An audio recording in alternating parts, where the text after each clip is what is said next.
Mikel Arteta asked about Thomas Partey's return and is going to obviously give us when he really thinks this man is obviously going to be back onto the field of play to play for the club of Arsenal. Welcome to the Football News Show. This is the Rokani Media Football and hope you guys are really having a wonderful evening.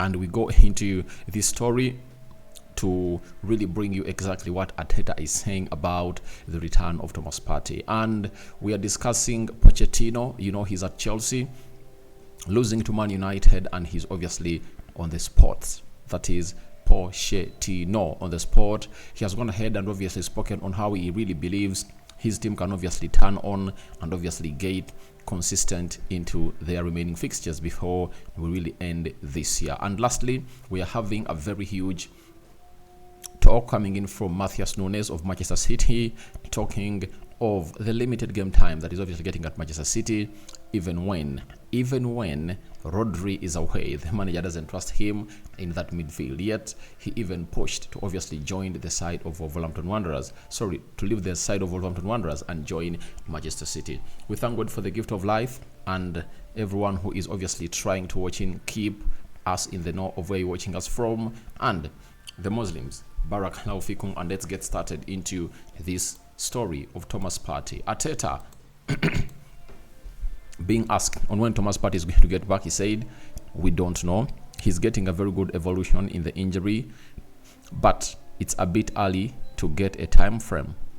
That would be incredibly fast if he's able to do that. So we are going to have to wait. We are quite short with 5 key players for us, not being available for us for a bit of time, but we have to continue." So Arteta is one of the most worried people as far as Thomas Partey is really concerned, because if you are to keep him around at Arsenal, he might do the same thing even after the January transfer window really closes, you know. So Arsenal have to obviously get to know that you cannot rely on Thomas Partey, because when he returned after the international break, played for Ghana 2 games, had played 20 minutes for Arsenal, he failed to make it to Sevilla, you know, because he got an injury. And that is really exactly what really shocked every Arsenal fan all over the world. So when you hear that Arsenal is really wanting to get in Douglas Luiz, they have a reason as to why they want to do that, because they've gone ahead to know that Declan Rice won't play all those games like that. He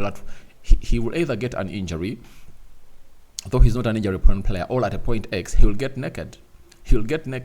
And he won't be as effective as supposed to be. Sometimes he deserves to be rested, but I've seen most of the games Declan Rice playing 90 minutes. And one will say he was doing the same at West Ham, but West Ham doesn't have huge demands like Arsenal. For Arsenal, it has really huge demands, and the pressure pushes you to obviously go ahead and really do more and more and more and more and more and more of what you're supposed to be doing for the club. So Arsenal are really not aware of the time frame, but I know Arteta knows of the time frame, but he just doesn't want to obviously get it wrong like he got it wrong against Gabriel Jesus, because for Gabriel Jesus, everyone thought that he will return towards the end of March or the start of April, but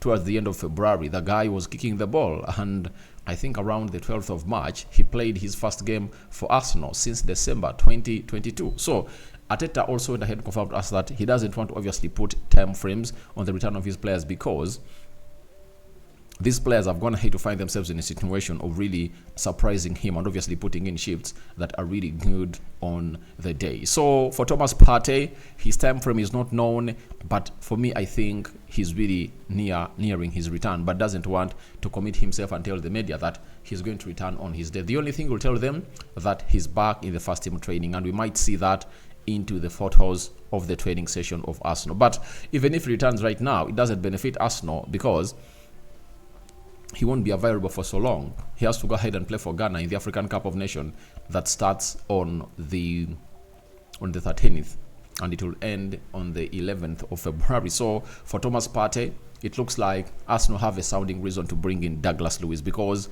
he is unreliable. Even if you keep him on the field of play, even if you keep him at the club of Arsenal, you won't really get the best out of him, because he won't be readily available. And if a player is not readily available, then he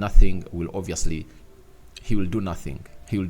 And the most important bit, when you need him, he won't be available. Remember last season when Arsenal needed him? Do you remember?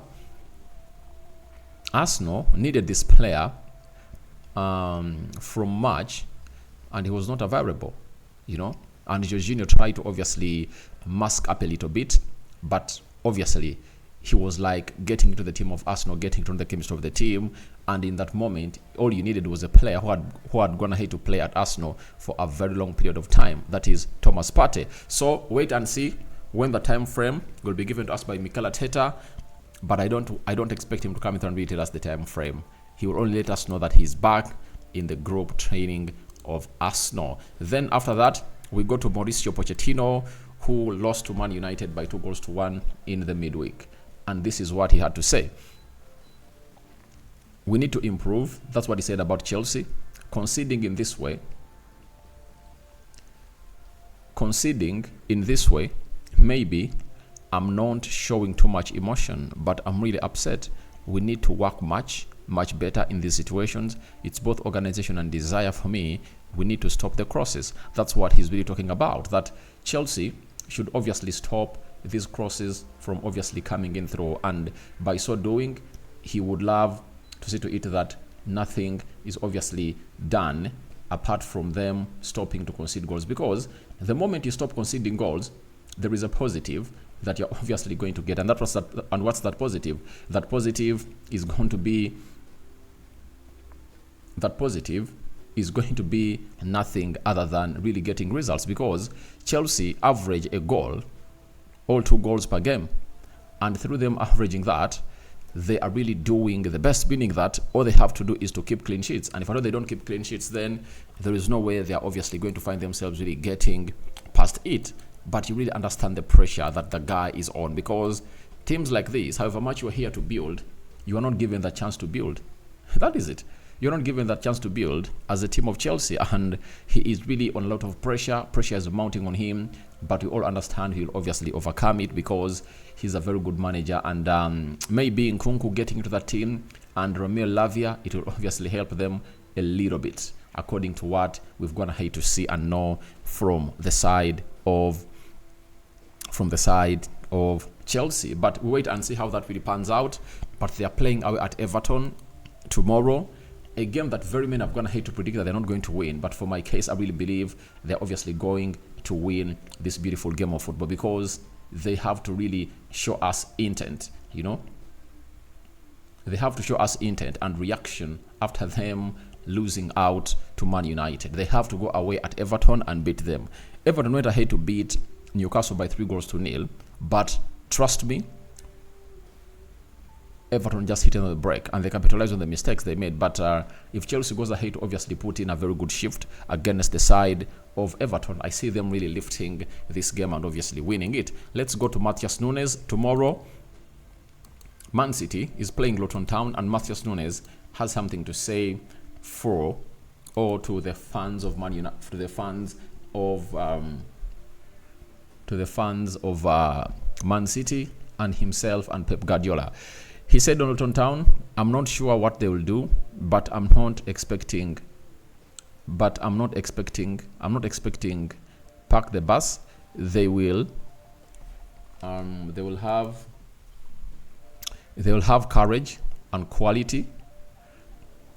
All the teams in the Premier League have players who could be in bigger teams. Every year there is someone who moves. Luton Town are no different. So he's obviously giving Luton Town its flowers, and he's obviously giving them a benefit of doubt that they've gone ahead to obviously put in a shift, and they can obviously shock everyone. Remember, they come into this game after really going ahead to almost shock Arsenal, They shocked Arsenal almost, In the 96th minute, that's when Arsenal went ahead to obviously get in the winning goal. And that winning goal was scored by Declan Rice, and that's why Matheus is talking about that. Luton Town is not an easy game.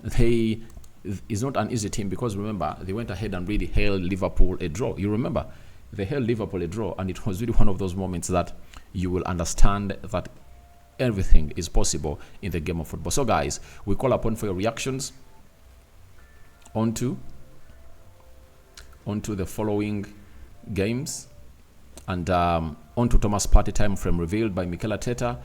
Then afterwards, you go ahead and obviously tell us what you think about Pochettino, alarming, and lastly, what is your take when it comes to none other than Matthias Nunes, a player that Pep Guardiola is not using enough, according to me. So, Man United is losing by 1-0, 50 minutes played. Don't know whether we'll turn it around, but the huge one is coming later. Arsenal versus Aston Villa. May the living to God bless you abundantly. Rokani David remains my name. I sign out for now. See you later. The Muslims, Barak Laufik.